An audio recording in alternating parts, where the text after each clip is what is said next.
Practical exam hall ticket ಮಾಡುವ ವಿಧಾನವನ್ನು ತಿಳಿದುಕೊಳ್ಳೋಣ ಬನ್ನಿ. ವಿದ್ಯಾರ್ಥಿಗಳ ಹಾಲ್ ಟಿಕೆಟ್ ಮಾಡುವ ಮೊದಲು ಈ ರೀತಿಯಾಗಿ ಎಕ್ಸೆಲನ್ನು ಮಾಡ್ಕೋಬೇಕು. ಒಂದು serial number, ಸ್ಯಾಟ್ಸ್ number, student number, physics ಎಂದಿದೆ ಮತ್ತು ದಿನಾಂಕ, ವೇಳೆ, ಅದೇ ರೀತಿ ಕೆಮಿಸ್ಟ್ರಿ, ಬಯೋ ಅವು ಯಾವ್ಯಾವ ಇರುತ್ತಲ್ಲ ಅದನ್ನು ಮಾಡ್ಕೋಬೇಕು. ಹಾಲ್ ಟಿಕೆಟ್ ತಯಾರಿಕೆಗಾಗಿ ನಾನು ಈ ರೀತಿಯಾಗಿ ಒಂದು ಫಾರ್ಮ್ಯಾಟ್ ಮಾಡ್ಕೊಂಡಿದ್ದೀನಿ. ಇದನ್ನು ಒಂದೇ ಫಾರ್ಮ್ಯಾಟ್ ಸಾಕು, ಒಂದು ಪೇಜಲ್ಲಿ ಮಾಡಿಕೊಂಡ್ರೆ ಇದೆಲ್ಲ ಎಲ್ಲ ವಿದ್ಯಾರ್ಥಿಗಳದ್ದು ಬರುತ್ತೆ. ಹೇಗೆ ಮಾಡೋದು ಅಂದರೆ, ಮೇಲಿಂಗ್ಸ್ ಹೋಗಿ ಅದರಲ್ಲಿ ಸೆಲೆಕ್ಟ್ ರೆಸಿಪಿಯೆಂಟ್ಸ್ ಅಂತ ಇರುತ್ತೆ, ಅದರಲ್ಲಿ ಯೂಸ್ ಎಕ್ಸಿಸ್ಟಿಂಗ್ ಲೀಸ್ಟ್ ಅಂತ ಇರುತ್ತೆ. ಅದನ್ನು ಸೆಲೆಕ್ಟ್ ಮಾಡಿದಾಗ ನಾನು ಡೆಸ್ಕ್ಟಾಪ್ ಮೇಲೆ ಸೇವ್ ಮಾಡಿದ್ದೀನಿ. ಏನಂದರೆ ಡೆಸ್ಕ್ಟಾಪ್ ಸೆಲೆಕ್ಟ್ ಮಾಡಿ ಅದರಲ್ಲಿ ಪ್ರಾಕ್ಟಿಕಲ್ ಅದ್ರ ಮೇಲೆ ಕ್ಲಿಕ್ ಮಾಡಿ ಓಪನ್ ಮಾಡಿ, ಇಲ್ಲಿದೆ ಸೀಟ್ಸ್ 1 ಸೆಲೆಕ್ಟ್ ಮಾಡಿದಾಗ ಇನ್ಸರ್ಟ್ ಮಾರ್ಜಲ್ಲಿ ಹೋಗಿ ನಮಗೆ ಅಲ್ಲಿ ಡಾಟಾ ತೋರಿಸುತ್ತೆ. ಆಮೇಲೆ ಸ್ಯಾಟ್ಸ್ ನಂಬರು, ಸ್ಟೂಡೆಂಟ್ ನೇಮು, ಅವುಗಳಲ್ಲಿ ಯಾವ್ದು ನಾವು ಇಲ್ಲಿ ಏನು ಮಾಡಿದ್ದೇವಲ್ಲ ಅದರಲ್ಲಿ ಒಂದೊಂದು ಆಗ್ತಾ ಹೋಗ್ಬೇಕು. ಸ್ಟೂಡೆಂಟ್ ನಂಬರ್, ಆಮೇಲೆ ಕ್ಯಾಂಡಿಡೇಟ್ ನೇಮ್, ಅದರಲ್ಲಿ ಇನ್ಸರ್ಟ್ ಮಾರ್ಜಲ್ಲಿ ಕ್ಯಾಂಡಿಡೇಟ್ ನೇಮ್ ಅಂತ ಇರುತ್ತೆ, ಸ್ಟೂಡೆಂಟ್ ನೇಮ್, ಆಮೇಲೆ ಫಾದರ್ ನೇಮ್, ಆಮೇಲೆ ಕಾಂಬಿನೇಷನ್. ನಾನು ಕಾಂಬಿನೇಷನ್ ಅಲ್ಲಿ ಎಕ್ಸೆಲಲ್ಲಿ ಮಾಡಿಲ್ಲ, ಅದಕ್ಕೆ ಫಸ್ಟ್ PUC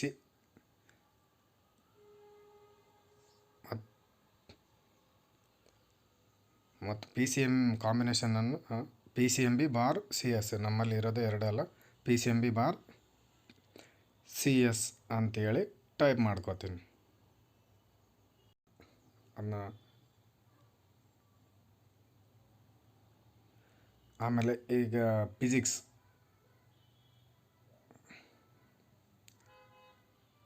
ಈಗ ಇನ್ಸರ್ಟ್ ಮಾರ್ಕ್ಸಲ್ಲಿ ಫಿಸಿಕ್ಸ್ ನಾನು ಅಲ್ಲೇ ಎಕ್ಸೆಲಲ್ಲೇ ತೋರಿಸಿದ ಹಾಗೆ ಫಿಸಿಕ್ಸ್ ಯಾವ್ಯಾವ ಬ್ಯಾಚ್ ಅಂತಂದು ಆ ಸ್ಟೂಡೆಂಟ್ ಯಾವ ಬ್ಯಾಚು ಅಂತೇಳಿ ಮರ್ಜ್ ಮಾಡೋದು. ಆಮೇಲೆ ಕೆಮಿಸ್ಟ್ರಿ ಯಾವ ಬ್ಯಾಚ್,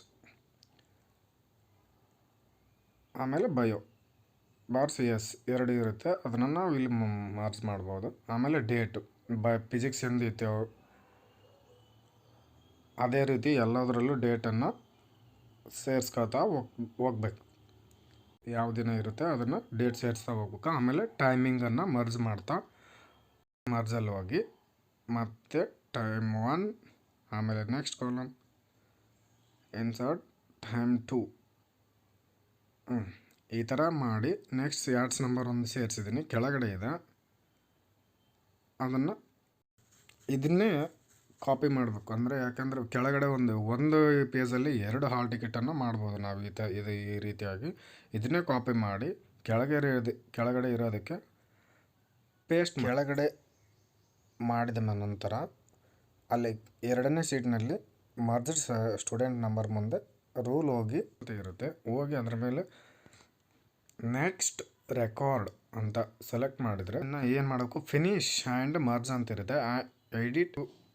ಎಡಿಟ್ ಇಂಡಿವಿಜುವಲ್ ಡಾಕ್ಯುಮೆಂಟ್ ರೀತಿಯಾಗಿ ನಾವು ಮಾಡಬೇಕಾಗತ್ತೆ, ಪ್ರತಿಯೊಬ್ಬರದ್ದು ಮಾಡಬೇಕಲ್ಲ, ಅದಕ್ಕೆ ಎಡಿಟ್ ಇಂಡಿವಿಜುವಲ್ ಆಗಿ ತೊಗೊಂಡು ಆಮೇಲೆ ಎಲ್ಲ ಹಾಲ್ ಕೊಟ್ಬಿಟ್ರೆ ಹಾಲ್ ಅಂತ ಸೆಲೆಕ್ಟ್ ಮಾಡಿ ಓಕೆ ಹೊಡೆದ್ರೆ ಇಲ್ಲಿ ಎಲ್ಲ ವಿದ್ಯಾರ್ಥಿಗಳ ಹಾಲ್ ಟಿಕೆಟು ಜನ್ರೇಟ್ ಆಗಿರುತ್ತೆ. ಮತ್ತೆ ಏನಾದರೂ ಬದಲಾವಣೆ ಮಾಡಬೇಕಾಗಿದ್ರೆ ಡಾಕ್ಯುಮೆಂಟ್ ಹೋಗಿ ಅದರಲ್ಲಿ ನಿಮ್ಗೇನು ಕರೆಕ್ಷನ್ ಇರುತ್ತೆ ಅದನ್ನು ಮಾಡಿಕೊಂಡು ವಾಪಸ್ ಫಿನಿಶ್ ಸೆಲೆಕ್ಟ್ ಮಾಡಿದರೆ ಹಾಲ್ ಸೆಲೆಕ್ಟ್ ಮಾಡಿ ಓಕೆ ಕೊಟ್ಟರೆ ಮತ್ತೆ ಹಾಲ್ ಟಿಕೆಟ್ ಜನ್ರೇಟ್ ಆಗ್ತವೆ.